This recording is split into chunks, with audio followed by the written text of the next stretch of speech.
Ljudje in ljudine, poslušate 63. epizodo oziroma 11. special iz karantene podcasta Obot, podcasta, v katerem za vas gledamo, spremljamo, beremo in poslušamo serije, filme, risanke in knjige vseh žanrov od F do Z. Obot, obtičali v bazi z oponašajočimi drugimi smo, tako kot vedno, Mito Gegić, Servus, Igor Harp, Yo. In Aljoša Hrlamo, tokrat spet, ne boste verjeli, brez gosta. 63. epizoda je torej še že uradno special iz karantene, namenjen našemu duševnemu zdravju, z njim pa želimo olajšati karanteno tudi vsem vam, ki ste te dni doma. Upamo, da to obdobje preživljate brez prevelikih pritiskov, finančnih in drugih, med svojci, zdravi in na varnem. In vsekakor tole snemamo za vse tiste, ki si izolacije ne morete privoščiti oziroma vam je kapitalizem ne privošči. Pa tudi za vse pogumne in preobremenjene, premalo cenjene ljudi tam zunaj, ki se izpostavljate, da bi pomagali najšibkejšim bolnim, pa seveda, da bi omogočili izolacijo vsem nam, ki imamo ta privilegij. Hvala vam, tega ne bomo in nikakor ne smemo pozabiti. Tokratna epizoda je prav posebna tudi zato, ker je aktualna na en poseben način, je nekakšna predigra, prav lahko bi bila še tretji del Halloween speciala letos, ampak sem se nekako odločil samovoljno, da sta bila dva vseeno dovolj. Danes večer ob 23:10, se pravi 10 minut čez 11 zvečer, si lahko namreč na RTV Slovenija 1 pogledate drugi film iz njihovega cikla znanstveno-fantastičnih klasik, in sicer je tokrat na sporedu The Thing iz leta 1982, ki ga je režiral John Carpenter. In mi smo izrabili to priložnost in bomo govorili tako o literarni predlogi tega filma, kot o dveh drugih ekranizacijah. Film ste nam pomagali izbrati na družabnih omrežjih vi, zato se vsem še enkrat zahvaljujemo za sodelovanje. Skratka, če filma še niste gledali, potem za vas velja standardno opozorilo, epizoda bo vsebovala kvarnike. Najlažje se jim izognete tako, da si zvečer pogledate film in epizodo poslušate po njem, v soboto zjutraj ali pa čez vikend.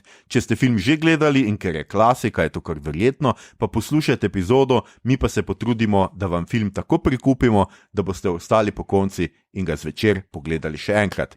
Maestro, zaigraj nam iz vesolja.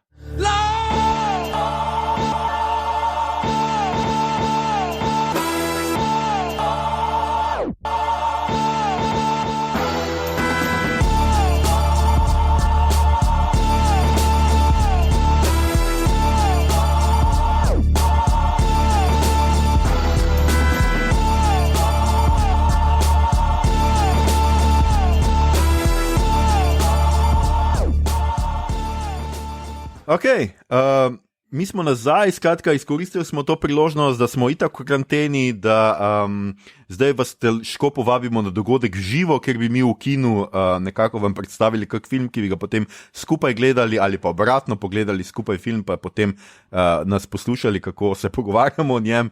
To basically je podcast. Ampak smo izkoristili to priložnost, da pa lahko nekako danes zvečer vsi skupaj sedemo pri TV in gledamo to stvar, tega stvora ob sicer zelo prijazni uri 10:11, ampak ne nazadnje skozi poslušate nas in jaz mislim, da nas naše debate vas držijo po konci, tako da jaz mislim, da tudi to ne bo problem. Igor in Mito, vidva sta The Thing gotovo gledala že kdaj prej, a ne? Ja, gre, kot smo rekli, za precejšno klasiko. Je pa res, da recimo jaz do našega četa nisem vedel, da obstaja že en film pred tem, ki sicer ni, skratka, Carpenterjev film ni remake ali pa je remake na zelo drugačen način. In absolutno nisem vedel, da obstaja novela, po kateri je film posnet. Dokler seveda tega ni Igor izbrskal, ker pač imamo Igorja za te stvari tle pri nas. Zdaj pa tako, jaz moram priznati, da jaz nisem uspel prebrati novele. Igora, si jo slučajno ti uspel? Ja, ampak pred 20 leti, tako da prav dobro se ne spomnim. Je zelo žanrsko delo svojega časa, ni nek presežek, mislim, ne vem, recimo pisanje, kaj smo imeli zadnjič tega Bly Manor, ker Veronika sicer rekla, da ti slog ni všeč, meni je ti slog zanimiv in dober in to, kako predstavi te skrivnosti in vse in je več kot šund. Henryja Jamesa, tudi Henry James, točno, tudi kaj že človek je napisal, Vojno svetov, konkretno Vojna svetov je recimo zelo vredno napisana zadeva, Drakula, ima neko literarno vrednost, to pa je dosti bolj lahkotna zadeva, ne. Mislim, nastala je 38. je dost pač teh nekih strahov pred vojno čutiti, no, ampak vseeno ni zdaj nek literarni presežek. Je pa zanimiva zgodba, no. To pa vsekakor. Ja, definitivno mogoče nismo najprej niti povedali, skratka, novela je iz leta 1938, napisal je John W. Campbell Jr., naslov je Who Goes There, ki vam že kar nekaj pove o tem, domnevam o vsebini novele, če ne pa tudi prav. Skratka, po njej je najprej leta 1951 nastal film The Thing from Another World, ki, kot sem že rekel, se nekako naslanja na to novelo, za razliko od nje in za razliko od Carpenterjevega filma, pa predvsej spremeni zgodbo, oziroma vsaj naravo same pošasti. In zdaj smo si, vsaj jaz in Igor, vem, da smo si pogledali tale film, prej Mito, tebi ga mislim, da ni ratalo, ne? Ne. Skratka, Igor, mislim, da smo se oba strinjali, da je čist simpatičen filmček za pogledat, no? Zelo skoraj da bi rekel lahkoten, ful ima pomankanje nasproti kakršnih koli trend znotraj likov. Obstaja na eni strani bad guy, the thing, na drugi strani so oni, ki imajo malenkost različne poglede na to, kako bi reševali stvari, ampak vse se lahko zmenijo, ne? Pa še tista romanca, ki je not vsiljena. Je pa zanimiv, meni je bil iz več stališč. Prvi je ta prikaz znanosti oziroma odnosa do znanosti, ki je zelo spoštljiv v primerjavi s tem, kak danes pač v medijih in povsod vidimo, kak se gleda na znanstvenike, ne? In potem se tako zelo lepo pogovarjajo, tudi vojak bo šel vprašati znanstvenika, kaj naj zdaj tu naredimo, glede na to vreme in glede na te pogoje, ki jih imamo. In mi bo povedal, v redu, dobro, gremo dalje. Radikalno. Ja. Ampak je pa zelo pač, sploh če poznaš Carpenterjevo verzijo, tale Something, pa je čist lame, ne. Mislim, en malo večji človek ali karkoli, neko bitje, ki pride naprej in nič posebej ne naredi, pač efektov ni praktično, ne?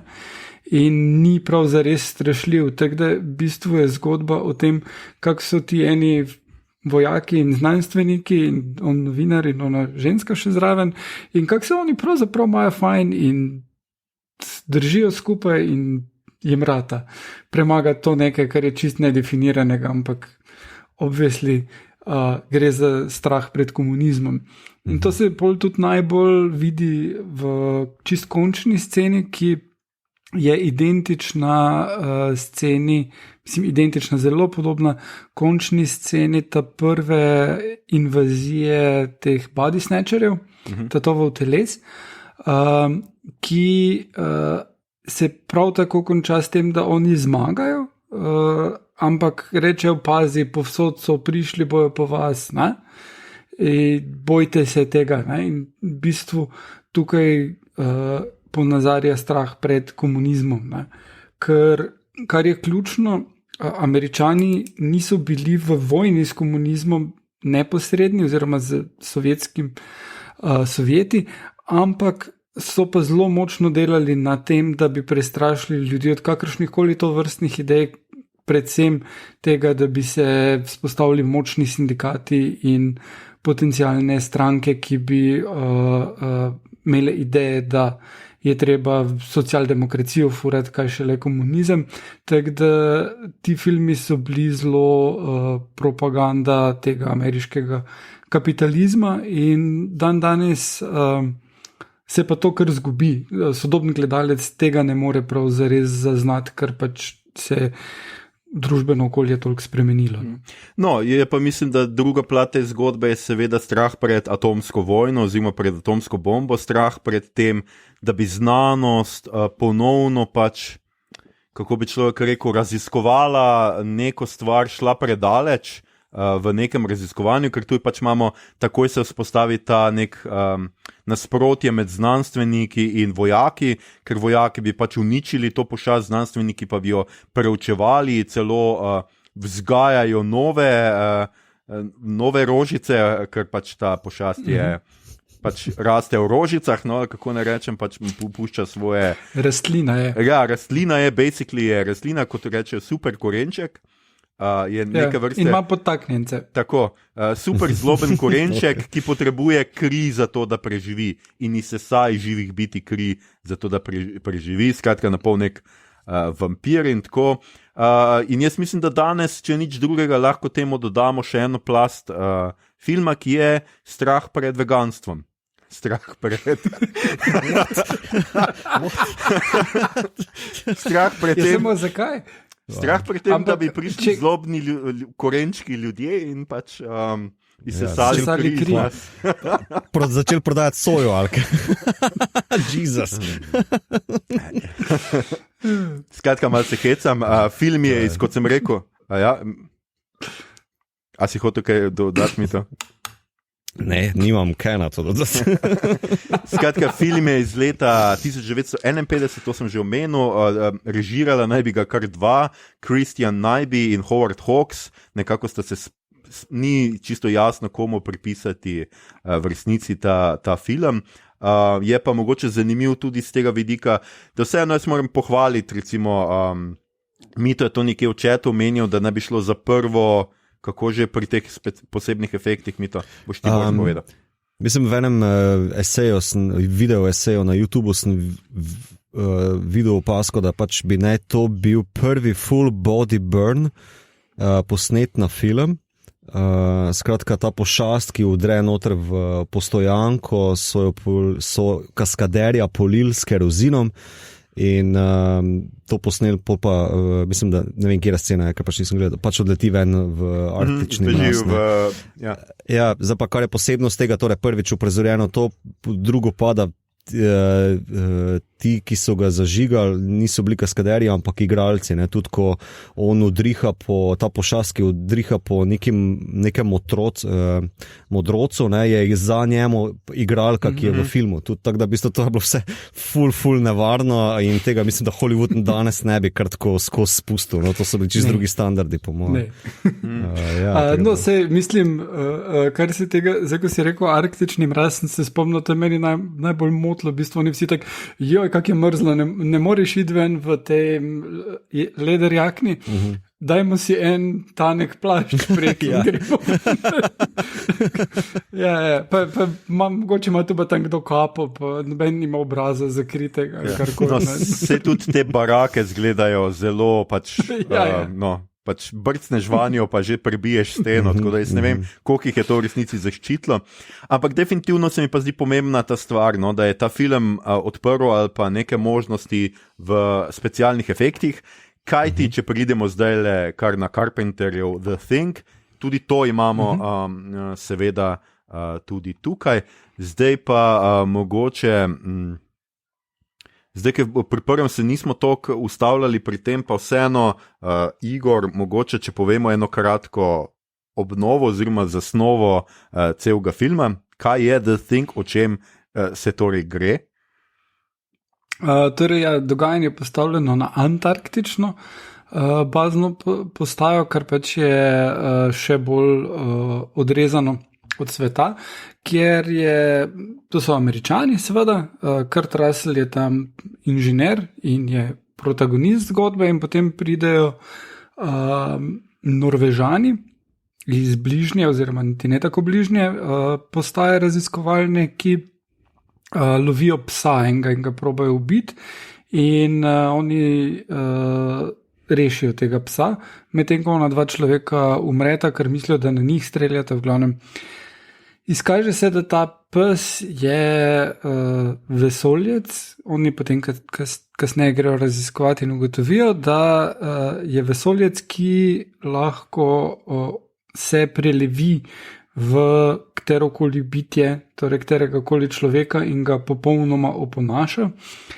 In potem, ko naenkrat ugotovijo, da je vsakdo od njih potencialno pošast, to eno resno stopnjo paranoje dvigne med njimi, hkrati pa, kar pa gledalcu poleg te paranoje dvigne pritisk in srčni utrip, pa so posebni učinki.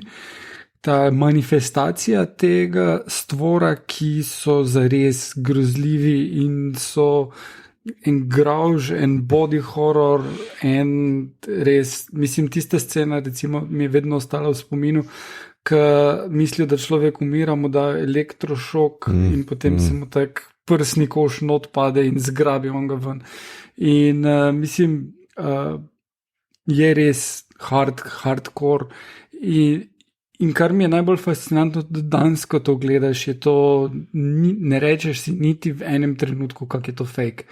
To je vse skupaj še vedno tak fucking scary, da ne moreš verjeti. Ful se je dobro postaral, mislim res. To res mislim, da so eni najboljših posebnih učinkov v filmu sploh, da lahko nekaj toliko dobrega narediš. Tako da to je pač v osnovi to, na koncu pač Kurt Russell, njegov lik proba nekako speljati celo zadevo, da bi se ustavilo stvor, in na koncu vse kaže, da on, samo en človek pa on ostaneta, in potem, kot kaže, bosta zunaj zmrznila in po vsej verjetnosti je on človek stvor, ki bo poleg njega zmrznil. Tako da ali pa ne, tu pa je zdaj ono, ko ne veš na koncu, ampak mislim, da sem gledal kar dost stvari v zvezi s tem, pa bom jaz rekel, da mislim, da je tak. Jaz imam tudi eno teorijo, ampak dajmo to za na konc. Dajmo te teorije za na konc. Kaj je še takega? Efekti, paranoja, zelo vredo razdeljeni liki. Ja, to še dost stvari spominja tukaj na Aliena, na osmega potnika. Imaš zaprt prostor, pošast, ki jih lovi in tak dalje, body horror, tale, ne. Ampak mislim tudi glavni junak, ki prevzame pobudo, proba ustaviti in vse to, ne. Medtem, ko je tisti Alien gre zelo na to eno korporativno sceno, da se je treba bati, mislim, da je tam korporacija v bistvu kriva od zadaj, ne? Je pa tukaj ena splošna paranoja nezaupanja do sočloveka, ki je pa zdaj spet film je nastal v začetku 80-ih in ima še tole iz 70-ih tele paranojo pelje naprej, ne? Ki je bila v filmih kot ne vem, kaj so bili poslednji Kondorjevi dnevi, pa tudi Taksist, pa Invazija, tista Kaufmanova, zelo vse prisotno v filmih tistega časa. Ne? To bi izpostavil. Jaz bi zraven tega, kaj si opisal, dal samo eno razliko. Mislim, da se on pri Alienu Carpenter naučil nekaj, kar on ne želi delati, ne? Samo tako, da sem čisto malo polemičen, ker v bistvu Alien pošast je ravno kontra, popolnoma nasprotje tega, kar je v The Thingu noter, ne? Alien je izčiščen, estetiziran, biološki, tehnološki presežek. Čiste linije, Gigerjeva estetika je top shit, ne? Tukaj medtem ko pa tale stvor, tukaj je pa ne brezobličen, ampak mnogo obličen, torej polimorfen, in je v vsej svojem gnusu, ne, pa v durnosti ravno totalno nasprotje, ne, Aliena. Se mi zdi, kot da je Carpenter, ker je ziher videl Aliena, rekel, ne, tega pa ne grem. ne, da bo glih grozo pa horor gradil na ničem drugem. Ne. Kar se pa tiče žanra, bi pa tako rekel, zraven paranoja pa izolacije, se mi zdi, da v bistvu je ful močen element tudi noter who done it žanra. Ne. Ta psihološki pristop, ko oni razmišlja, kdo si, komu lahko zaupam, kdo je v bistvu zamorilec, kdo je fentu za boj z temi krvnimi paketki, ne. Kdo je bil zunaj, kdo je bil koliko časa s psom, pa tako naprej. Mislim, ta žanr, Agatha Christie žanr se mi noter upleta. No? Mislim, da tudi Carpenter rekel, da ga je navdušil en film, pozabil sem kjer. Tako da to se mi zdi en močen žanrski element noter zraven, seveda hororja, pa tudi, če pa grem na psihološko raven, ne, torej vsa ta paranoja med temi liki, ne, ki so psihološko zelo zanimivo zastavljeni, ker meni so liki zanimivi na te ravni, ker imajo vsi že neke odnose predpostavljene, ne. Ni tako, da jih spoznavamo kar od začetka, ne, no on se, ne vem, MacReady se spoznava s Childsom, pa kakšen je njun antagonizem, pa tako naprej, ampak že imate od začetka nek beef, naprimer, ne. Vsi so zelo plastični od samega začetka in me ful spominja pa na en drug film, tudi Carpenterjev favorite je pa 12 Angry Men, je pa tale sodna drama, ne, kjer se v bistvu 12 porotnikov o zelo objektivni zadevi začne ful subjektivno jebati v glavo, ne. Se mi zdi, da to ful tudi zelo dober moment noter v tem filmu. Tako da je kar zanimiv, polimorfen, žanrski pristop. You see what I did there? Yes. Mislim, da smo vsi, ja. Hotel sem reči sem tole, mogoče za začetek, da jaz imam sicer en beef z opisom tega filma, oziroma s tem, kar vsi več se trdijo. Mislim, da se potem v sequelu, ki je prequel, to nekako bolj izkristalizira. Pač mene malo moti ta ideja, da je pošast, da se vsi govorijo, da je ta pošast, ki lahko mimikrira pač nekoga drugega, ne? Ker pač jaz si po to predstavljam, da pač nekoga ubije in potem ga na nek način ponaredi. Ampak pošast se dobesedno zaredi v človeku, ga od znotraj počasi razje, ali kako bi človek rekel, in ga zamenja od znotraj, ne, večinoma. Tako je. Čeprav imamo neke druge variante, ne, tam na začetku je pač v tej obdukciji in to pač vidimo njegovo glavo, ki je v, čakaj, ali to zdaj je v prequelu, ne? Zdaj že malo mešam, ja.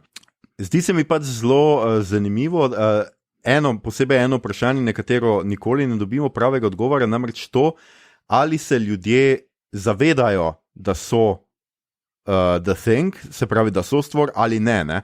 Jaz mislim, da neki indici pač glede na to, kako se obnaša in to, in pač domnevam, da pomeni, da večinoma ne vejo, ne. Jaz mislim, da je to še v prequelu, o katerem bomo pol na koncu še mogoče kaj malega povedali, še toliko bolj izrazito, ampak se mi zdi, da se že v tem originalnem pač Carpenterjevem filmu to kaže, zaradi česar se je pač tudi prequel potem navezal na to, da mi pač ne vemo, ali skratka, ali ta človek ve, da on je, pač, da ni vse v redu z njim, in ne nazadnje, jaz mislim, da iz tega izvira še neka dodatna tragika ali pa neka dodatna groza, ne? Ker ne samo, da mi več čas tuhtamo, kdo pač je the thing, ampak tudi ti zase tuhtaš, a sem jaz the thing, mislim, igralci oziroma vloge v filmu, ne gledalci, jaz upam, da vsaj ne, no.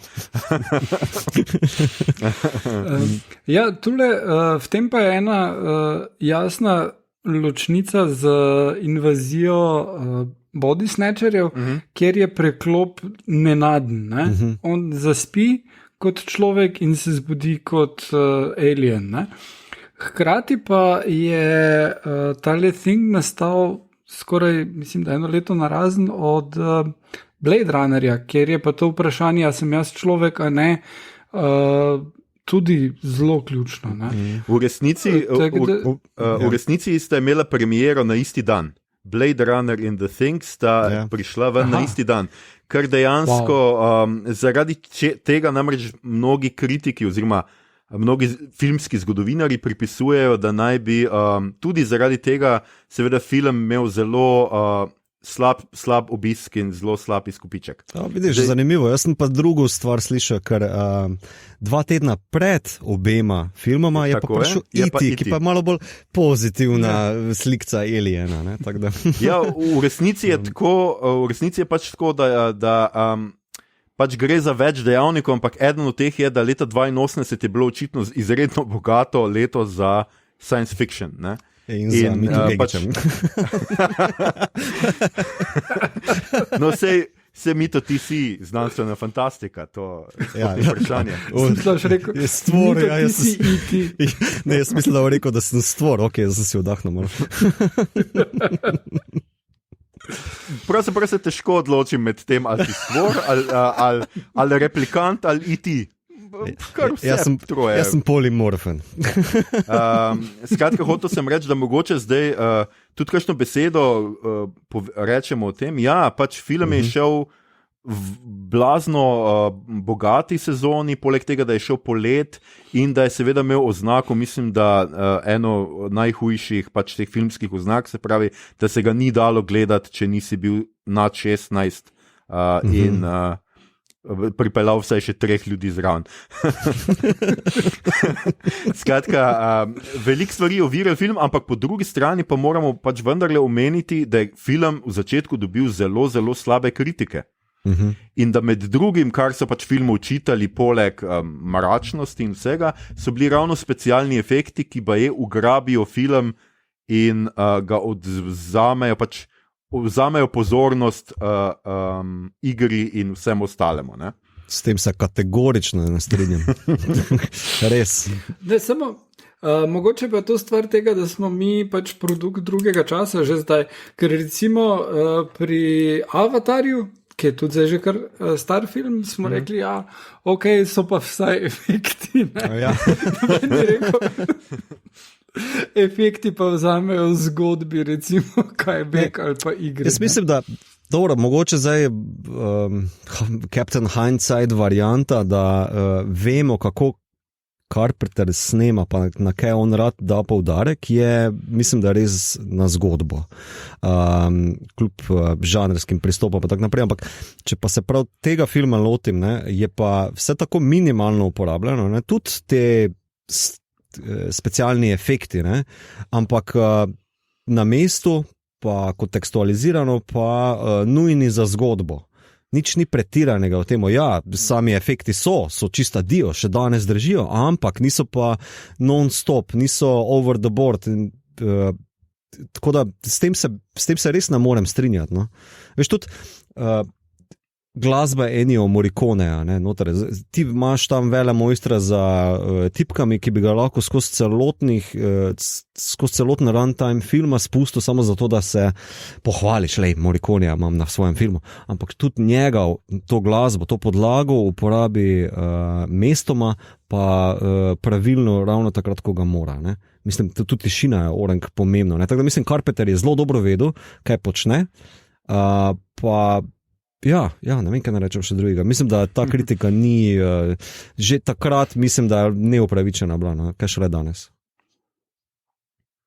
Ja, gotovo je to res. Zanimivo je, da je pač film potem, to je mogoče tudi za današnjo dobo kar zanimiv podatek, seveda film je potem kultnega se naredile videokasete, video izposoja, ljudje so nenadoma pač ugotovili, da je to super film.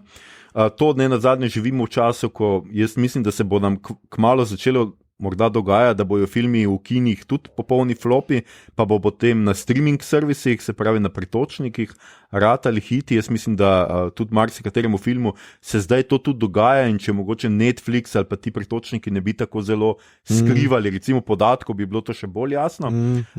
Sem pa vaj hotel vprašati mogoče. Ja, predno vprašaš, imam samo eno teorijo, še kaj si veha, jaz glih omenil, ker imam eno teorijo, kako so v bistvu določeni filmi ala The Thing toliko bolj uspešni ratali, je zaradi samega medija, na katerem so potem postali popularni. Ker če si malo bolj pozoren, pa vizualno senzibilen, ne, je ta stvor, The Thing, zelo previdno posnet. Svetloba je zelo precizna, da se guma ne preveč vi, pa da se potem sence, ki jih ta stvor meče po prostoru, da poudarjajo to grozo, ali pa je luč postavljena direktno za njemu, zato da je vse še toliko bolj temno, da je film malo bolj temačen, kot pa bi lahko bil. Ne? Zdaj pa, že sam po sebi v kinih je to čisto dovolj. Zdaj pa, ko ti preneseš ta določen pristop, ne, to produkcijo na VHS, ki ima ful nizko rezolucijo, ker vse zrnato v 3 pizde materne, tudi na onih televizijah, ne, iz 80-ih, je ta efekt še bolj poudarjen. Še manj vidiš, še bolj temno je, vse skupaj je še bolj zapacano in v bistvu še bolj poudarja koncept, izvedbo, še bolj. In jaz mislim, da zaradi to meni se zdi, da je to eden od teh plusov, zakaj je postal še toliko bolj popularen. No, to se sliši kar logično. Ja. Zdaj pa pač moje vprašanje bi pa bilo vendarle, ker si mi to tudi ti omenil IT-ja, kjer je pač res bil čas, kjer so bile pač vesoljčki očitno dobrodušni in prijazni in so vse, kar so hoteli iti domov, ne? Čeprav tudi The Thing hoče iti, mislim, da domov, vsaj v naslednjem filmu spet, ne v Carpenterjevem. Ampak zdi se mi pa zelo zanimivo, a se vam je zdelo, da bi lahko bil odklonilna kritikov in gledalcev, ne nazadnje prvih, tudi zaradi mračnosti filma, ne? Ne nazadnje, zdaj Igor je že omenjal konec je pač vprašljivo je, kaj se v resnici zgodi, definitivno pa ni optimističen ali pa happy ending, ne? Vsaj dvoumen je, če že drugo ne, in to pač omogoča obe perspektivi. Hkrati pa imamo tukaj samo totalno moško družbo, ne? To je, mislim, da tudi nismo še omenili, da je to film, ki ima popoln moški cast. Neko žensko, mislim, da vidimo pa je čisto na začetku, pa ženski glas posodi računalniku, ki ga Kurt Russell igra na začetku šah z njim. Skratka, a se vam zdi, da je mogoče, da bi lahko bil to vzrok, zaradi česar je pač film takratni publiki bilo malo težje sprejeti? Mislim, možno je, da so takrat že bili malo naveličani tega, zato ker, kot sem omenil, pač ta 70. so imela te temačne filme z zelo temnimi konci, to so šopali ti filmi takrat, ne? Chinatown, pa mislim, pa vseh žanrih, ne samo v hororju. In mislim, da je takrat se že začenjalo neko obdobje, kjer mislim, z kritiškega stališča mislim, da to jim ni bil morda glavni problem, ampak gledalcem pa sploh poleg, ko imaš na voljo IT-ja, da jim to ni tako ful dogajalo. In hkrati tudi mislim, da je nekaj bolj intimnega na doživetju tega filma na VHS-u potem, ne vidiš toliko vredo vsega skupaj, pa res je še toliko več prostora, ki ga v pač tvoja domišljija v tvoji dnevni sobi not našopa. Absolutno. Sploh pa, ker še moraš računati to, da so mogoče, da so si video sposodili mulci, ki so bili premladi, da bi ta film lahko videli v kino, da pa ta film gledaš, ko si, mislim, se tudi jaz sem ga, ne vem, če sem bil že v srednji šoli, te pa še toliko bolj napsihiral, sploh ga greš gledati sam doma, ne pa starši. Tako da pusti en močen vtis pol na gledalcu. Kar pa v kinu, takrat, ko je ven prišel, je pa vedno stvar ful dejavnikov, zakaj bojo ljudje šli nek film gledati, nekega pa ne. Jaz bi dve teoriji tu prodal, zakaj mogoče je bil malo nelagoden za predvsem ameriško publiko takrat. Zraven shajajočih napetosti med vzhodom pa zahodom, predvsem z Reaganovo bolj ostro retoriko z leta 80, ko je bil izvoljen, mislim, da bi tu bilo se splačalo upoštevati dva vidika. En je pandemija AIDS-a, pa vzpon fundamentalistov oziroma krščanskih fundamentalistov v Ameriki v začetku 80-ih ali pa konec 70-ih. Zdaj pa, če mi samo data 2 minuti, da to razložim, zakaj. Torej, AIDS pandemija, ne, je bila, tako kot je danes za nas, čist nekaj novega bilo, noben ni razumel, kaj se dogaja, virus je bil nepoznan in nas so zgolj opozarjali v bistvu obrobje družbe, torej ali narkomani ali pa gej skupnost. Ne? In to je v bistvu za tisti čas Ameriko bilo, sploh se niso želeli niti o tem pogovarjati, pa še posebej je bil problem, ker niso vedeli, kako se to širi, kako se v bistvu prenaša ta virus.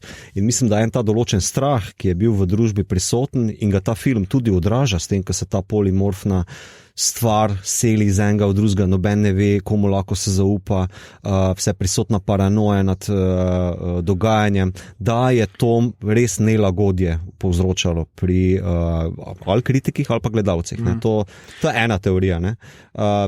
Tudi če sem skočil, tudi tista scena s krvjo je seveda zelo zanimiva, ne? Ker pač namiguje, to je zelo simbolično močno, namiguje lahko na AIDS, oziroma na to epidemijo. Oprosti, ker sem te prekinil. Ne, čist, mislim, da tu malo more elementov, da bi lahko naredil res dober case, da se tako izrazim, glih za to teorijo, da pač je to nekak komentar, kako se ameriška družba odziva na pandemijo AIDS-a oziroma virusa. Zaradi tega tudi mislim, da ta film danes kar fucking aktualen. No? Glih po temu, kako se v bistvu naša družba tudi odziva na trenutno pandemijo, ki jo imamo, na eni paranoično, z strahom, drugi z solidarnostjo, kot v prvem filmu, ne? Ker to je ena glavnih razlik z prvim filmom, kot sem zaznal. Ne? Leta 51 so vsi skupaj oni kekci sodelovali, medtem ko tukaj pa glih toliko, da se ne zakoljejo, oziroma se itak. Ne? Tako da, ja, se splača, če greš film gledati, mogoče to imeti v glavi, ne? Kao, ne? Enkrat takole, ne? Drugič pa mogoče na ta način, ne? Da v bistvu spon fundamentalnega krščanstva z izvolitvijo Reagana, kot ga lahko vidite tudi delno ilustriranega v odlični seriji Miss America. Ne? Če stvor gledaš na način, kot ga Žižek skuša opisati preko Lacana, da je to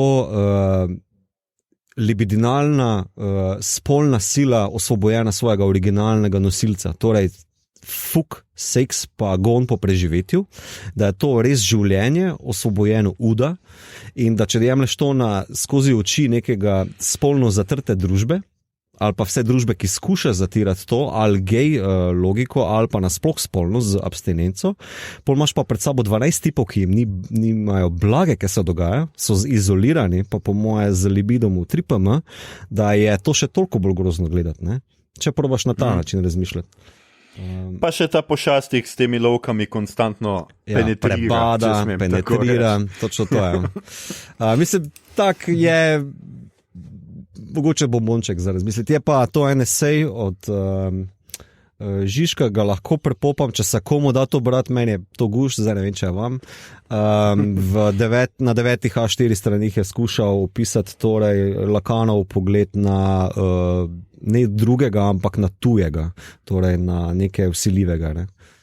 In to razloži kot libidinalna death drive sila. No? Zanimivo branje. Gon po smrti je to, ja. Ja.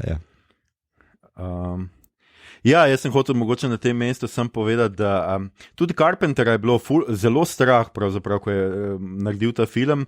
Najprej malo ga je bilo strah zaradi specialnih efektov, ker ni vedel, kako bodo gledalci pač to sprejeli, po drugi strani pa se mu je zdelo, da je precej pesimističen film in se je pač tudi tuhtal. Posneli so za vsak primer, so posneli tudi alternativni konec, v katerem pač Kurta Russella sprejmejo, on skratka preživi, pobere ga helikopter, zapeljajo ga v nek laboratorij, pogledajo mu kri in ugotovijo, da je čist. Ampak potem sta se skupaj s Kurtom odločila, da pač to ni v duhu filma in da je to povsem beden konec.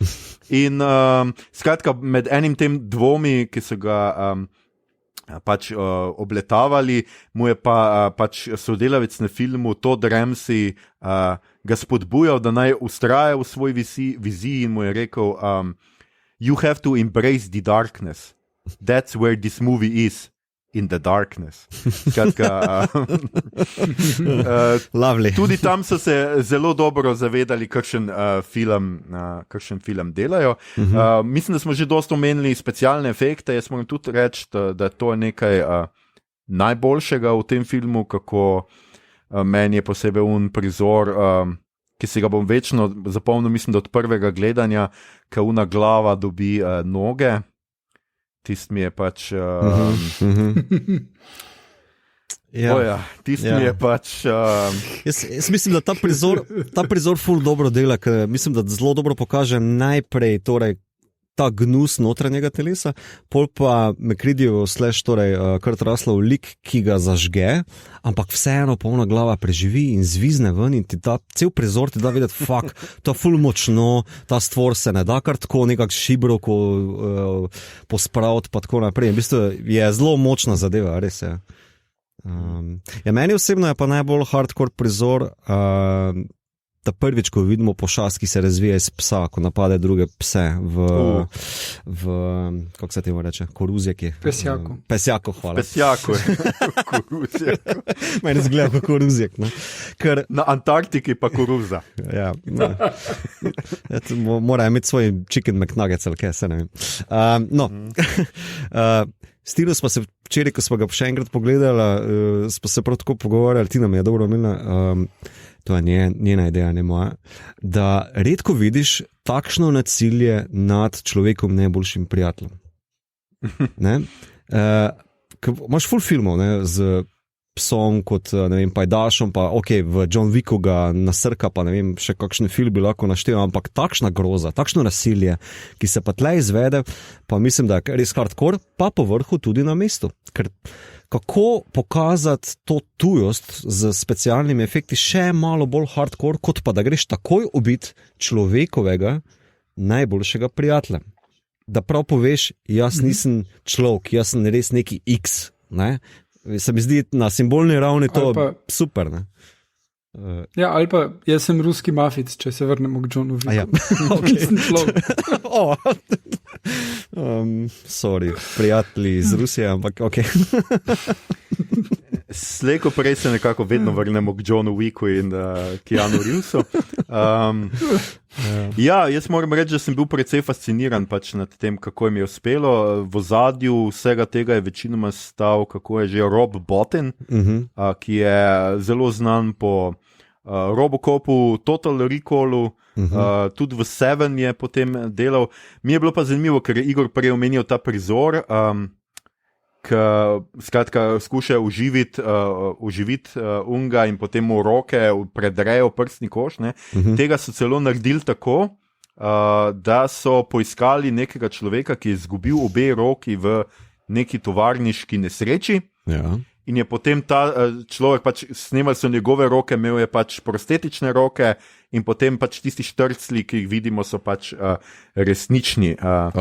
To je ena izmed stvari, ki sem jih prebral v prostem času v pripravi na ta podcast. Pa še ena, pa še mogoče ena zanimivost, pač dost so se tudi poigravali, Kurt Russell je celo resnično metal dinamit nad tega stvora in v enim bi se skoraj da ubil, ker so pač niso naračunali, da bo tako močno ga razneslo in tist, ki ga vrže v unem prizoru zaradi pač udarca eksplozije, tisti je resnično. Ne. V resnici ga je vrnil. Ne, res, ok. Skratka, Carpenter bi nam skoraj da ubil Kurta Russella, ker bi bila velika velika škoda. Njegov number one igralec, Kurt Russell. Ja, sej. Jaz sem še tu, malo trivije, da še tu dodam. To pošast, ta dizajner, ki je to naredil, on je mogel Carpenterja lep čas prepričevati, da bo ta pošast ne bo imela ene oblike. Torej, ves point tega filma, da bo glih kontra od Aliena, je Carpenterja ful prepričeval, prosim, ne, on mora se seliti, on mora biti mnogo obličen, torej, da bo imel vedno nek drugi izgled, ker Carpenter pa, tako kot se ti Aljoša omenil, je pa malo prpico stiskal, on je pa htel biti malo bolj zvest originalu, tako da gre orang, kako naj temu rečem, kultni status, predvsem temu dizajnerju. No. Pa pozabil sem njegove ime, ne vem, ko mi je šel. Ja, a ni Rob Bottin? Ja, thanks, sorry, ja. S tem, da seveda moramo vedeti, da je človek niti ni dokončal filma, ker je preprosto zaradi izčrpanosti, potem se mu je še nekaj slepič razlil ali kaj že, pa še imel 2 pljučnici in so ga morali hospitalizirati tik pred koncem. Tako da, Carpenter je bil tudi kar krasen človek za sodelovanje. Evo, pa še en trivia, nič nismo omenili, pač tale setting, ki je narejen, ki se meni zdi ful zanimiv v kontrastu, ne? Pa navezuje se na eno Quentin Tarantino foro, ne vem, če bo kdo videl, vsaj jo bomo povedali, ne, o povezavo. Torej vse se dogaja na Antarktiki, ne, in je ta kontrast z klaustrofobijo te male postojanke, slabo osvetljene po vrhu še, ne, pa napram te ledene puščave, ki je tam skozi, že to da eno določeno napetost, izolacije pa paranoje. Zdaj pa snemali so pa, mislim, da v Ontario, ne, torej v Kanadi. Ja, in vse zunanje scene, notranje pa v Los Angelesu na zelo prijetni temperaturi, ne? Ampak tam je pa bilo vse fucking mrzlo, 3PM in vsi tisti prizori za Kurt Russellom v oni bedni, tanki, usnjeni jakenci, ne? To je vse mrzlo as fuck. In v bistvu igralci so kar trpeli, koliko vem, so non-stop želeli imeti maske na obrazi, ker jih je zeblo v gobčke, ampak kar pa ti je rekel, jaz nimam blage, koga snemam, folk ne bo vedel, kdo se s kom pogovarja, tako da sorry, dajte dol, pa da se vidi sapca, ne? Tako da to ni efekt, to je pač res... No, mislim, še vedno bolj prijazno kot pri Wickermanu, kjer so dejansko zaradi schedulinga mogli snemati po zimi. Zgodba bi se morala dogajati bolj manj spomladi, poleti, spomladi, ne? In potem zato, da se jim ni kadilo iz ust, ko so itak bili čist podhlajeni, so si morali dajati led v usta, preden so povedali svoj dialog. Zakon. To mi je pa glih kontra kot on Monty Python sketch, Bruce of the Antarctic, ko pa snemajo Antarktiko na plaži, veš, pol pa sneg sipajo po plaži.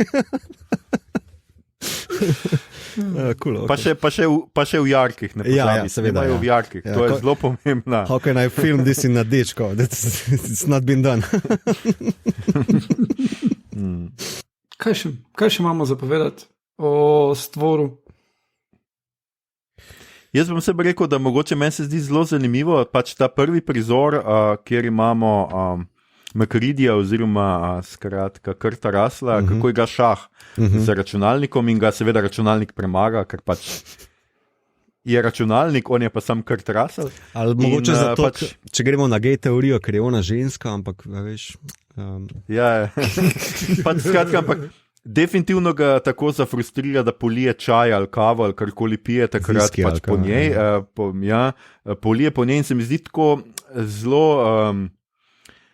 zelo bazično ti pove film, kaj se bo pač dogajalo. Ne? Računalnik je tudi neke vrste stvor, pač, ne? Ni človek, čeprav govori z glasom ženske, ne? Ampak je to ponarejen, pač fake človek in pač Kurt Russell bo tisti, ki bo na koncu pač z vso silo premagal tega stvora. Ne? In to se mi zdi pač tudi ena taka lepa pač napoved filma. Veliki drugi z ženskim glasom.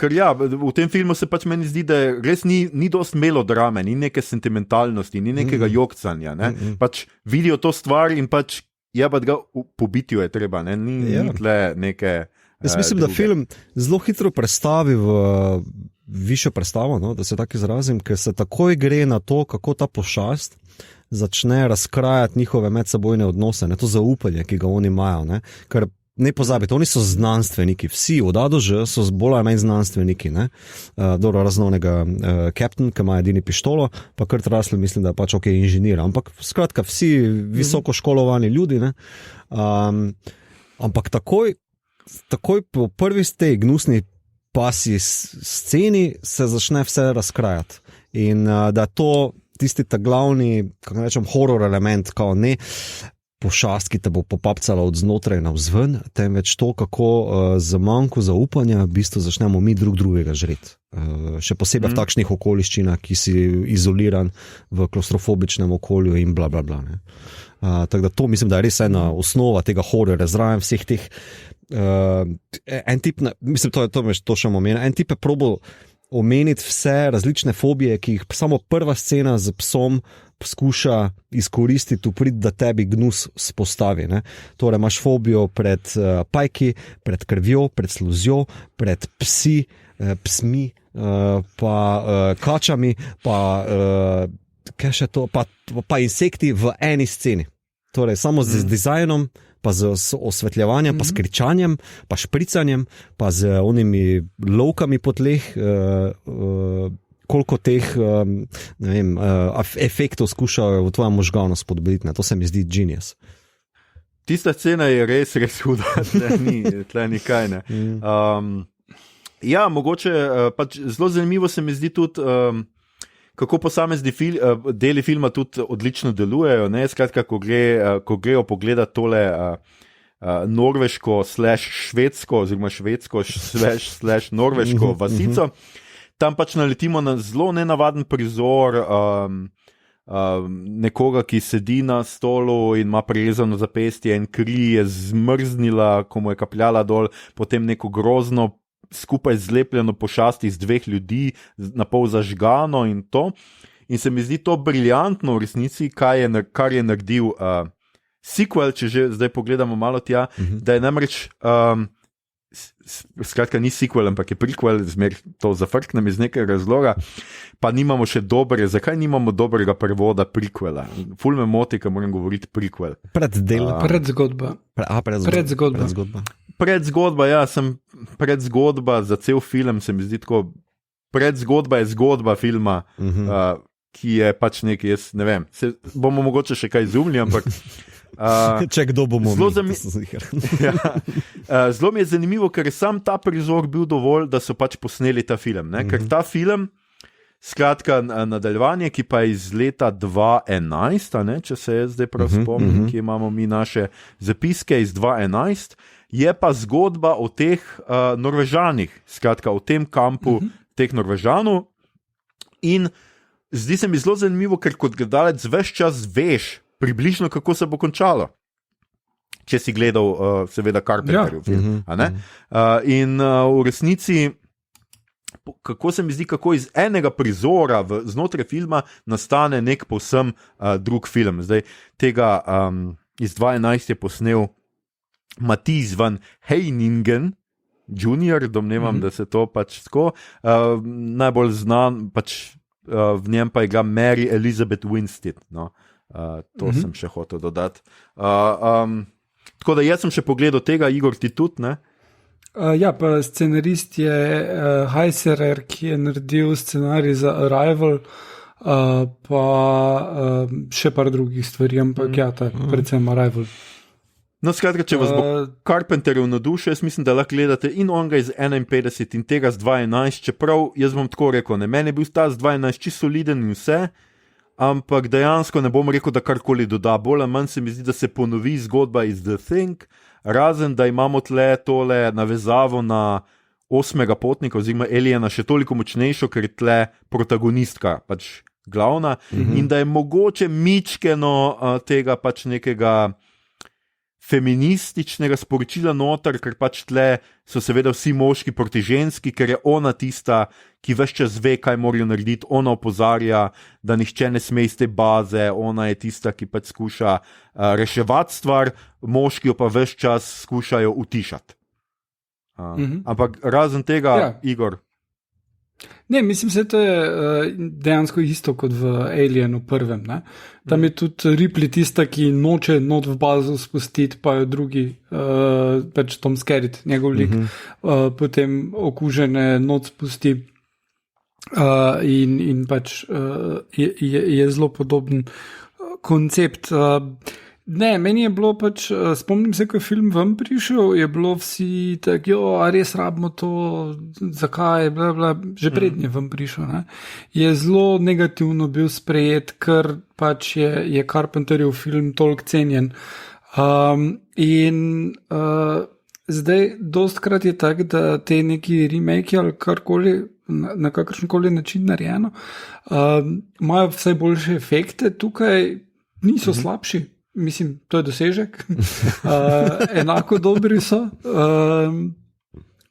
Ni pa, zgodba je dejansko malo preveč podobna onemu in je pa na koncu happy end dodan zraven, ki hkrati naredi The Thing, Carpenterjev Thing happy end tudi, ne? Ker v bistvu tukaj se oni pokaže, da se oni rešijo in da bojo prišli nazaj po tem, ko bo ta McCready pa on to drug tam zmrznila in bodo ugotovili, kdo je Thing in everything's cool. Ampak, ja. Zdaj, a smo rabili to? Jaz bom celo to rekel, no, me zanima, ko bo še Mito, če bo kdaj uspel to pogledati. Mene v resnici Mito odkimava z glavo za poslušalce. Pa ti povedal, zakaj ne, samo eno sceno sem videl in me je ful odbila, ampak okej. Kar. Ne, katera scena pa je bila ta, kar me zanima.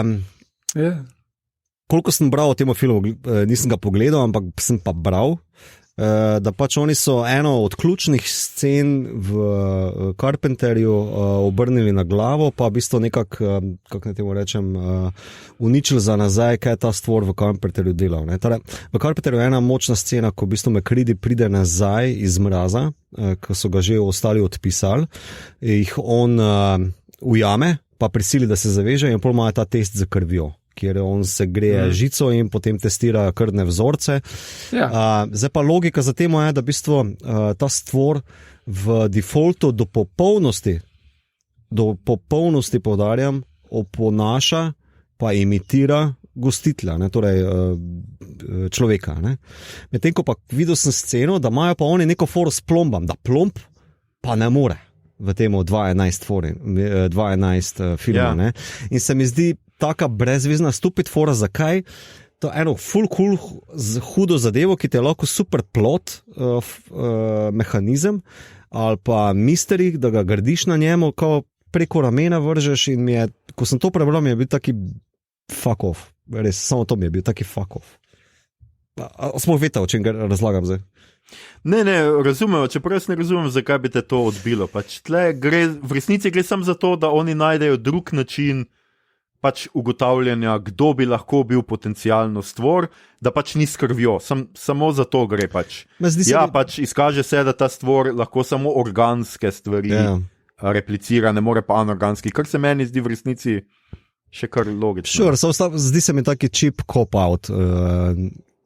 Kako bi to prevedel? Mislim, da se izmakneš temu problemu. Veš, mogoče, ne vem, nočem biti zapreč kritičen, ker nisem gledal, pa ajde, mogoče bom pogledal kdaj.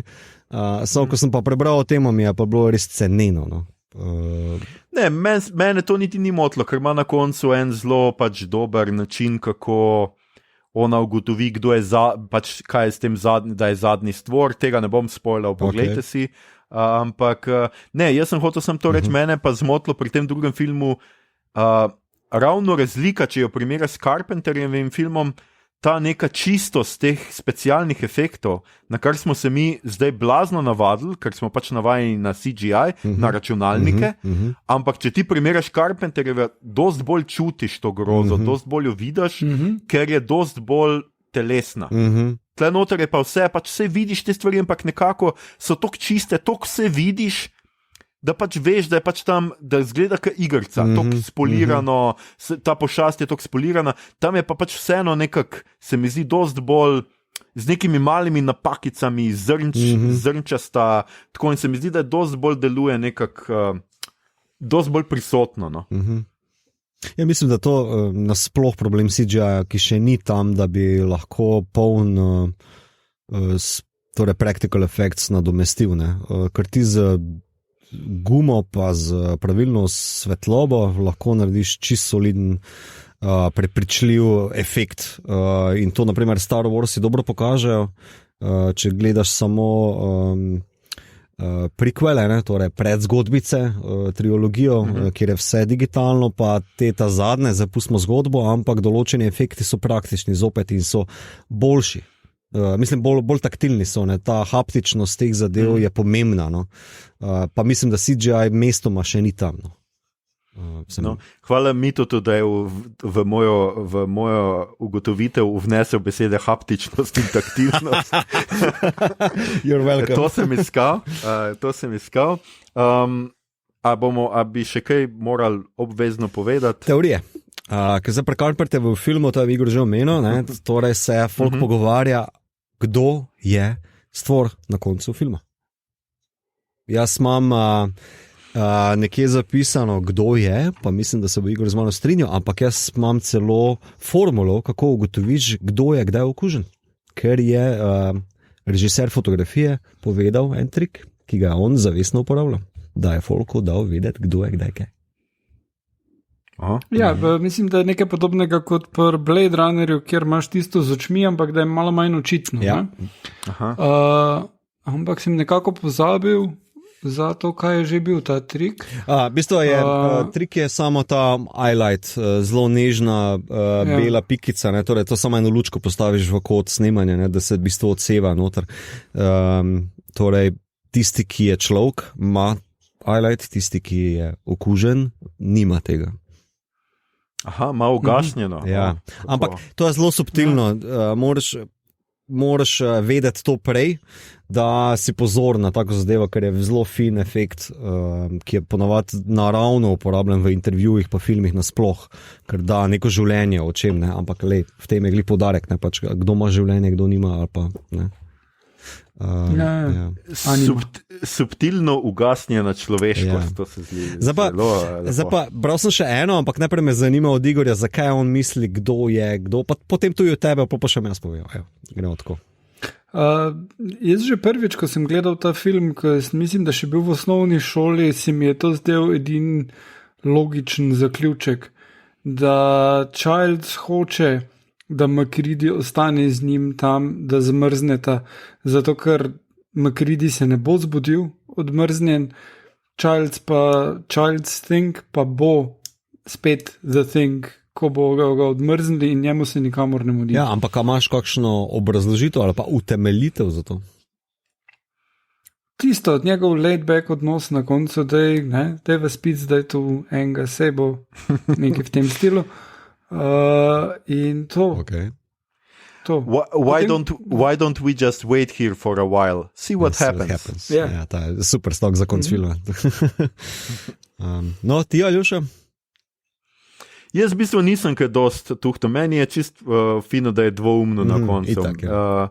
Se mi ne zdi, da imam s tem probleme, ampak jaz sem vedno domneval, da je pač Childs, ampak bolj iz razloga, ker pač glede na to, da je obstal alternativni konec in da je v njem Kurt Russell pač čist, sem domneval, da je pač Kurt Russell čist. Poleg tega je pač on Kurt Russell. Okay.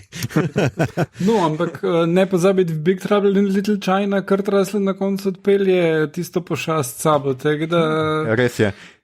Ja, ta film bomo enkrat obravnavali, ker to je eden mojih najljubših otroških. Tudi meni. Ta film je genialen. Ta film je zakon. Mislim, da imamo kar nov naslov, super. No, jaz tudi mislim, da je Childs, ampak jaz ima pa celo posneto utemeljitev. Ker imaš kader 2 pred temo, ko MacReady, torej Kurt Russell, skuša zažgati celotno zadevo do podna, in ima zraven onih flamethrowerov pripravljena 2 molotov koktejla, ne? Zelo hiter kaderček je. Zdaj pa on na koncu pije, ne? On je s hrbtom obrnen in pije, ampak on pije to flašo, stari, ne? In nagne, skoraj nagne, pol pa se za njemu Childs pojavi, zdaj pa, a ga je slišal ali ni, jaz mislim, da ga je Childs slišal, ne? Ampak on ne zategne tisto zadevo. Jaz noter mislim, da je bil kerozin, ni bil alkič, ker je bil kerozin, on je imel molotovke pripravljene, ne?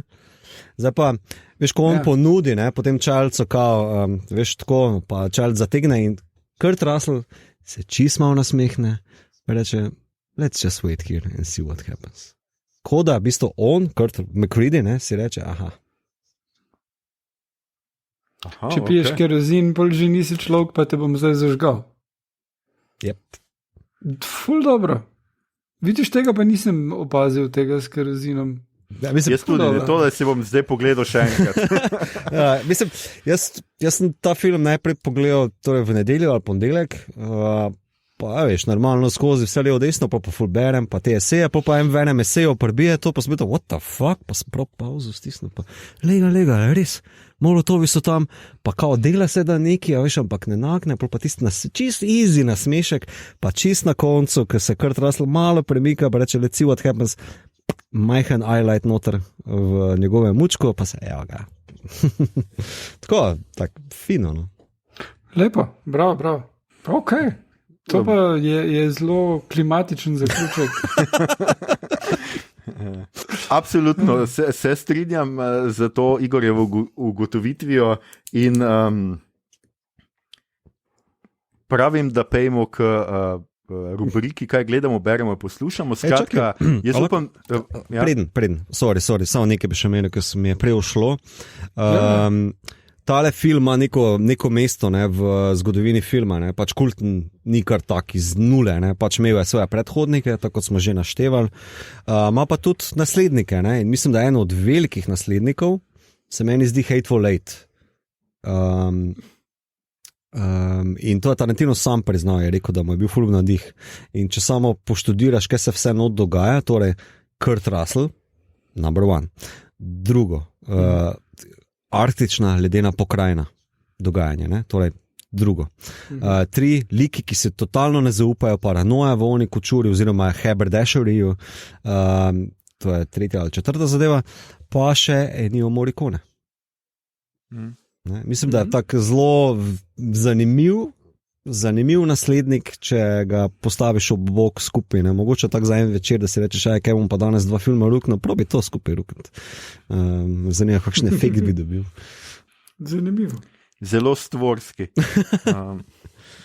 A imate še video kakšnega, ne vem, It Follows sem imel tudi tukaj po neki podobni logiki, vsaj žanrski, da se pogovarja z Carpenterjevim stvorom, torej horor pa stvor, ki se preko seksa tega libidinalnega brez udja, no, torej seli z enega na drugega, no, in to se mi zdi tudi zanimivo. A imata vidva še mogoče kakšnega, ne samo tisti, ki so bili pred njemu ali pa so vrstniki, temveč tudi naraščaj?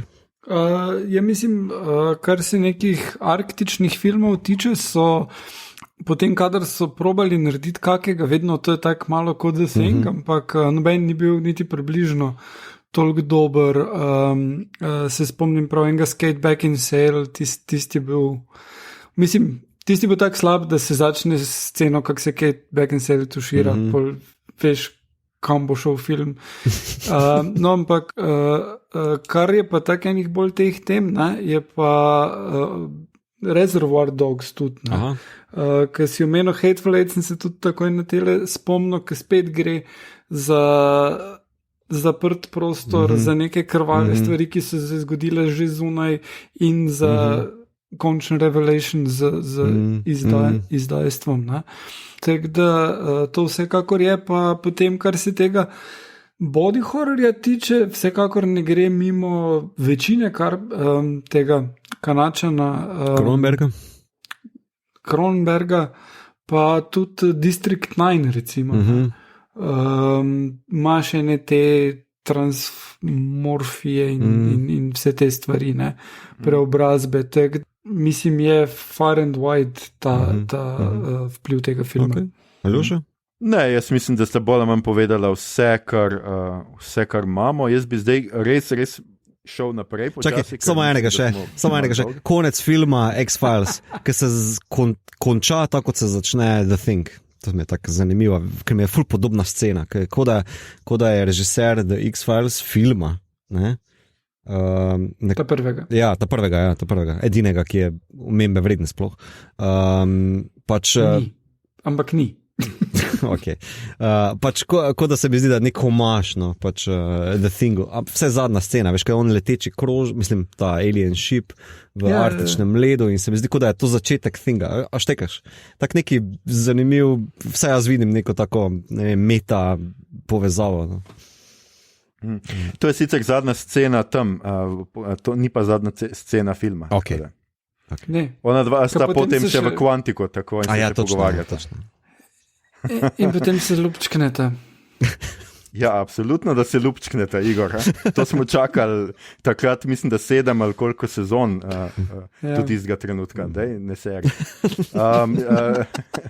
Mito, ti še imaš zdaj že tradicionalni Star Trek kotiček, kaj si nam pripravil tokrat? Skratka. V TNG je epizoda Aquiel v 6. sezoni, je pa pač premisa, da Enterprise pride do vesoljske postojanke, kjer se je zgodil umor in gre potem cel del je neki hudanec, zakaj ni posadke tam, kjer bi morala biti, zgolj edini preživeli je en kuža, ki pa se na koncu izkaže, da je neki shapeshifter, ki prevzema oblike drugih živih bitij in je tak zelo kar hardcore callback.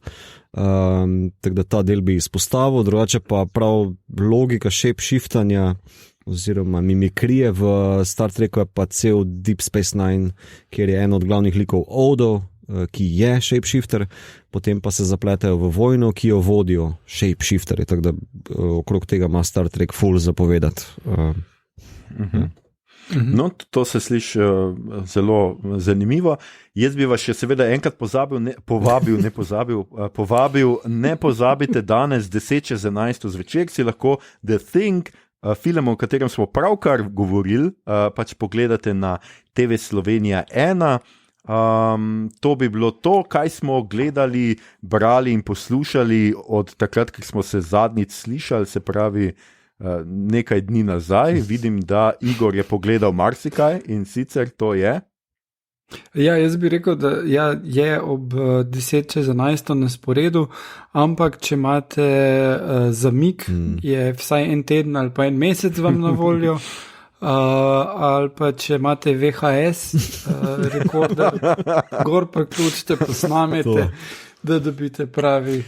Sam paste, da ne boste spet une kasete iz Ringa vzeli noter dal, ker nehajte, ne bomo spet začeli s tem. Skratka, Igor, ti si pogledal film, o katerem trenutno se največ govori povsod. Ja, Borat Subsequent Movie film. Ja, v redu je. Glej, it's more Borat. In kljub temu, da misliš, da je že vse povedal, kar je imel za povedati, je kul. Zaveda se, za razliko od Brunota, recimo, se tukaj Baron Cohen zelo zaveda, kje so pasti, v katere lahko pade, in se jim ful vredo izogne. In mislim, da ima film tenih 12 scenaristov, ker so ga res krpali sem pa tja, in hvala Bogu, zato ker film so namreč začeli lani snemati, ko še ni bilo pandemije, in potem to not vključijo v zgodbo in zaključijo s tem z enim najboljših preobratov v zadnjem desetletju, res tak, tale reveal na koncu je tak, kaj? In pol se režiš in je glupo za popizditi, ampak je res dobro izvedeno, je not callback na Usual Suspects in je very well done. Okay. No? Ja, je pa tak, da te stvari, kjer on neke običajne ljudi dobi na neko finto, da izpadejo kreteni ali pa rasisti ali pa karkoli, so malo tired že. Nekatere, recimo, ena scena je, da njegova, tudi mislim, da deloma v trailerju, tale, ki je kao njegova hčerka, poje en muffin, na katerem je tak mali dojenček iz marcipana, in potem njej tale dojenček pač se zatakne in ona imata oba idejo, da ga je treba ven spraviti, in grete do ginekologa krščanskega v Teksasu in rečeta, da ima ona babyja not, ki ga je treba ven spraviti. In pol stopnjujete to, da on reče, ker je on dal tist muffin, I put the baby into her in she's my daughter, in potem pač tist, ki ni ginekolog, ampak je svetovalec krščanski, ne, v bistvu razlaga, da ok, se to ni pomembno, kak je prišel baby not, ne smeš ga ven dati, it's between her and God, ne. ima te stvari, ki jih stopnjuje in nehajo biti smešne na eni točki, ne? Ampak in tudi niso nepričakovane povsem, ker veš, da so res dolgo iskali, da so našli tega človeka, ki bo tako reagiral in da so najbrž bili pri enih 30 že prej. Ampak je v redu. Potem pa so pač še tisti scripted deli, ki so pa zelo v redu in pač fajn zaključeno. V redu. Okay, no. Pogledal si še eno stvar, oziroma najbrž samo nekaj delov? Ja, prvi del zaenkrat, serija na Appleu, Teheran se imenuje, in je izraelska serija, posneta za pač Apple, o izraelskih agentih tajnih v Iranu, ki probajo vstaviti njihov pač raketni program. In sem glede na poreklo imel mogoče malo nizka pričakovanja, da bo to zdaj Iran prikazan nekako tako kot Sovjetska zveza v filmih iz 80-ih, ameriških, ampak ni, je zelo v redu. Zelo kompleksni liki, fajn sestavljeno, super posneto, res spolirano. Tudi te liki, ki so Iranci, so zelo zanimivi. Tisti, recimo, glavni preiskovalec njihov, ki je me tak spominja na enega takega jugoslovanskega old school inšpektorja. V redu je, ful. Prvi del sem pogledal, ko me čakam, da še preostale. Tako da ja. Very promising. Okay. No, čuti je res zanimivo. Ne pozabite, to trailer za to prikolico, zato smo vam mi delili, ker vas opozarjamo na te stvari. Zato nam sledite tudi na družabnih omrežjih, če še nam ne. Mito, tudi ti si nekaj pogledal vmes? Sinister. It's very sinister. Jaz moram pohvaliti, je kar disturbing film. Ima eno določeno atmosfero, pa tudi premisa, pa izvedba je zelo moderna, glasba mi je izjemna, igra je odlična, Ethan Hawke je izjemen. In navkljub tem, ne vem, parim klišejem, parim teh strahov skokov, kot ti mi rečemo, mislim, da ful dobro zdržijo. Sem bil kar trtno, se temu reče po štajersko. Je pa easy zgodba, mislim, nek pisatelj skuša obuditi svojo rahlo zatajajočo, ali kako se temu reče, ko sonce zahajajočo kariero, da bi znova raziskal nek umor, in se preseli v hišo, kjer se je ta umor zgodil, pa eno deklico pogrešajo, pol pa se začnejo v bistvu po žanrski liniji pač dogajajo čudne zadeve in to je to, kar bom povedal, da ne spoilam. No, eno ključno stvar si spustil, on se ne preseli sam, ampak celo svojo familijo v to potegne. Pa jim ne pove, da je to ta beta. Ja, to je meni bilo najbolj. Meni je bilo to tudi cringe as fuck. Mislim, kar se tiče modernih hororjev, ki ne zapadajo radi preveč v te klišeje noter, mislim, da je precej uspešen, pa sem imel prejšnji teden kar parih, torej Insidious pa Conjuring, ki rada hitro zdrsneta v malo slabše izvedbe, kljub tega, da sta kar gledljiva pa to, ampak tale me je pa res držal.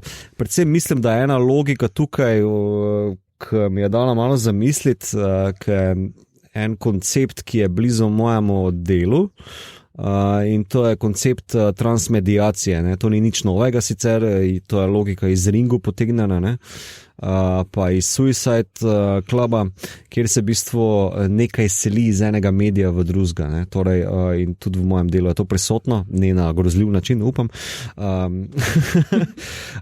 In največji horor vse meni, ki se je dogajal, je, ko on dejansko gleda zgolj projekcijo zločinov. Tisto je bilo meni najbolj grozno in je ful dobro narejeno na en zelo zanimiv način, kljub temu, da mu lahko zdaj očitaš, da on se igra z neko staro tehnologijo, 8mm projekcija v letu 2011 ali whatever, ampak dela, mislim, ful dobro dela. Ja, tako da priporočam. No.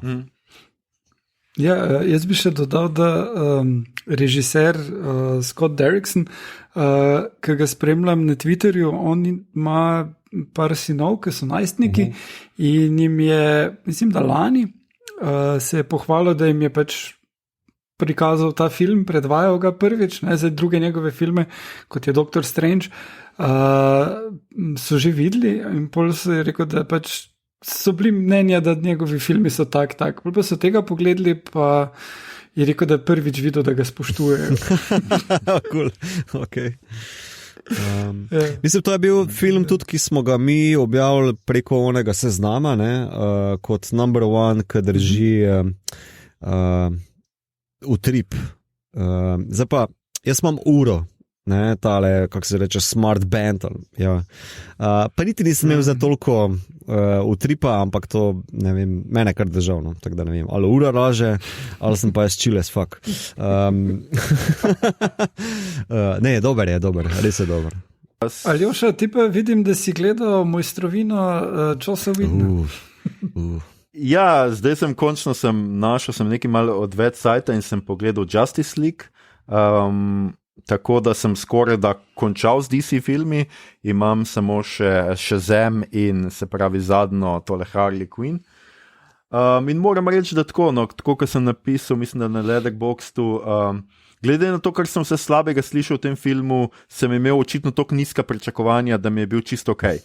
Zdaj se mi je dovolj zanimiv, dovolj zabaven, vidi se, da je pač Joss delal ta film, ima dovolj tistih njegovih wisecracking, šal, nekih meta-žanrskih namigov in tako, da je čisto zabaven. Flash mi je izjemen, tako en lunatik, ki pride v pač superhero movie. Okay, in se bi zdaj pač strašno zabaven, je pa pač tako, kot vsi DC-jevi filmi malo ima problemov. No? In pač mogoče tu ni toliko zmedena ali pa raztreščena zgodba kot v Batman in Superman pa v Suicide Squadu, je pa recimo to spet eden filmov, ki je popolnoma odrezan od vsakršnega konteksta, tudi notranjega konteksta filma. Zdi se mi, da ves čas govorijo, kako človeštvo neki je v mukah in izgubilo upanje, ker je Superman umrl, ampak sorry, no, Superman je bil en film pa pol do zdaj, kako je lahko, mislim, takšen grozen impact bil njega. Nikjer tega seveda absolutno ne vidimo, to ni prikazano. V tej filmu ni ničesar drugega kot samo ti superjunaki, ki se pogovarjajo med sabo in bojujejo, pa pač zločin, pač ta zlobni genij, pač karkoli, pač ta evil doer je pač toliko dolgocajten, da pač ja, prišel je nazaj, preklet je bil, ja, hoče uničiti vse, moj bog, mislim. Ja, pač glede tega pač zelo je to, te stvari so pa dolgočasne za popizditi. In pa ne vem, kaj ima, pač kaj je Whedon tudi delal tle, ampak ta CGI borbene scene, to je tok igričasto, tok neumno, tok slabo. Da tako, kot sem rekel, jaz sploh ne vidim, kje bi se Batman lahko poškodoval, kje ga je lahko kdorkoli poškodoval, ker se mi zdi, da v cel film noben ne dobi nobenega resnega udarca, vse je toliko narisano, pač to mi pa res ni bilo všeč, tako da čakam Snyderovo verzijo, skratka. Jaz se mislim, da tale CGI je posledica tega, da je Whedon konkretno spremenil vse stvari, ne? In da so efekte morali spreminjati. Tudi prvi traileri, ki so bili, ko je še bil to Snyderjev projekt, je recimo tisto, kar je na koncu vse rdeče, tisto ni bilo rdeče.